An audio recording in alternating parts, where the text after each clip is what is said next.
नमस्कार, आपका स्वागत है भारत होम्योपैथी के YouTube चैनल पर। और आज इस वीडियो में हम बात करने वाले हैं breakfast diet for kidney patient. अगर आप किडनी रोगी हैं, आपके किडनी में किसी भी तरीके की समस्या बन गई है, तो ऐसे में आपको अपने सुबह के नाश्ते में किन चीज़ों को शामिल करना चाहिए, ये वीडियो इसी बारे में आपको बताएगी। और ये वीडियो बनाने का पर्पज़ मेनली यही है कि बहुत किडनी रोगी हैं जो कंफ्यूज्ड रहते हैं अपनी डाइट को लेकर। उन्हें सिर्फ और सिर्फ ये लगता है कि उनकी डाइट में घिया, तोरई, परवल इस तरीके की सब्जियां हैं और वो कई बार बहुत ज़्यादा बोर हो जाते हैं अपने खाने को लेकर। तो आज इस वीडियो में मैं आपको बहुत ही ऑप्शंस देने वाला हूँ जिनकी मदद से आप अपने क्रिएटिनिन लेवल को भी मैनेज कर सकते हैं, यूरिया लेवल को भी मैनेज रख सकते हैं और शरीर में सोडियम और पोटेशियम के लेवल को भी मेंटेन रख सकते हैं, इन्हें बढ़ने से रोक सकते हैं। और अगर आप ऐसा कर लेते हैं तो आप अपनी किडनी के फंक्शंस को इंप्रूव कर सकते हैं एक अच्छे से ट्रीटमेंट के साथ। क्रिएटिनिन लेवल बढ़ने से रोक लिया तो डायलिसिस से बच गए, किडनी ट्रांसप्लांट से बच गए, सबसे जरूरी बात। तो चलिए जान लेते हैं ब्रेकफास्ट डाइट में ऐसे कौन से ऑप्शन हैं। तो इसमें सबसे पहला ऑप्शन आता है आपका साबूदाने की खिचड़ी या साबूदाने की खीर।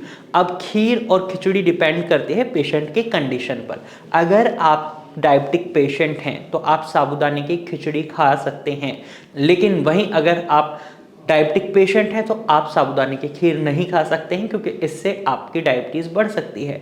अब आप जब साबूदाने की खिचड़ी बनाकर खा रहे हैं तो यहाँ पर आपको एक बात का खास ख्याल रखना है कि आप जो नमक का इस्तेमाल कर रहे हैं वो सेंधा नमक हो, नॉर्मल नमक ना हो और बहुत ही कम मात्रा में हो। इसके साथ साथ आप इसके अंदर सब्जियां भी डाल सकते हैं, जैसे गाजर, मूली, प्याज, इस तरीके की सब्जी डाल सकते हैं। आलू को आपको अवॉइड ही करना होगा। दूसरा ऑप्शन है आपका दलिया। इसमें भी आपके पास दो ऑप्शन रहते हैं, एक आपका मीठा दलिया होता है यानी दूध वाला दलिया, दूसरा होता है आपका नमकीन दलिया जिसे हम वेजीज दलिया भी बोल देते हैं, जिसके अंदर आप सब्जियां डाल सकते हैं जैसे घिया, तोरई, परवल, इस तरीके की सब्जियां, प्याज डाल सकते हैं। लेकिन यहाँ पर आपको इसी बात का खास ख्याल रखना होता है, अगर आपका ब्लड प्रेशर बढ़ा हुआ है तो आप नमकीन दलिया नहीं खाएंगे। अगर आप डायबिटिक पेशेंट हैं तो आप दूध वाला दलिया नहीं खाएंगे। इन जनरल किडनी पेशेंट को दूध का इंटेक के लिए भी मना करा जाता है, जो पेशेंट टू पेशेंट वेरी करता है। अगर आपके डॉक्टर ने आपको अलाउ कर रखा है तो आप दूध वाला दलिया खा सकते हैं, वरना आपको वो भी अवॉइड करना है। और इनके अंदर आपको नमक और चीनी की मात्रा बिल्कुल नाम मात्र के लिए रखनी है, बहुत कम रखनी है। उसके बाद थर्ड ऑप्शन की हम बात करें तो आप पोहा खा सकते हैं। पोहा बनाते वक्त आपको दो बातों का खास ख्याल रखना है, ना तो आपको इसमें पीनट डालने हैं यानी मूंगफली डालने हैं, ना ही आपको इस पर नींबू निचोड़ना है, नींबू का रस नहीं डालना है, क्योंकि अगर आप ऐसा करेंगे तो आपका क्रिएटिनिन लेवल बढ़ सकता है, पीनट खाने की वजह से पोटेशियम लेवल बढ़ सकते हैं। नंबर फोर्थ ऑप्शन आपका रहता है ब्रेड, ब्राउन ब्रेड। आप ब्राउन ब्रेड ले सकते हैं, ब्राउन ब्रेड के सैंडविच बनाकर खा सकते हैं। इसके अंदर आपको याद रखना है कि आपको मेयोनीज का इस्तेमाल नहीं करना है, किसी तरीके के जैम का इस्तेमाल नहीं करना है। आप गाजर, मूली, प्याज इस तरीके की सब्जियों का इस्तेमाल कर सकते हैं। इसके साथ साथ आपके पास ब्रेकफास्ट में कई और ऑप्शंस भी बच जाते हैं, जैसे आप सूजी का चीला खा सकते हैं, सूजी की इडली बनाकर खा सकते हैं। वहीं आप चावल की इडली भी खा सकते हैं और बेसन का चीला भी खा सकते हैं, लेकिन सूजी का चीला आपके लिए ज़्यादा अच्छा रहेगा, ये इजी टू डाइजेस्ट रहता है। उसके बाद अगला ऑप्शन आपके लिए रहता है उपमा, और आप इवन डोसा भी बनाकर खा सकते हैं। लेकिन आपको एक बात का खास ख्याल रखना है, जब आप इडली खाते हैं या डोसा खाते हैं आपको सांभर का इस्तेमाल नहीं करना है, क्योंकि उसके अंदर टमाटर की मात्रा होती है। खट्टे फल और खट्टी सब्जियां किडनी रोगियों को खाने के लिए मना करा जाता है, और इस पर मैं ऑलरेडी एक वीडियो बना चुका हूँ, आप उस वीडियो को भी देख सकते हैं।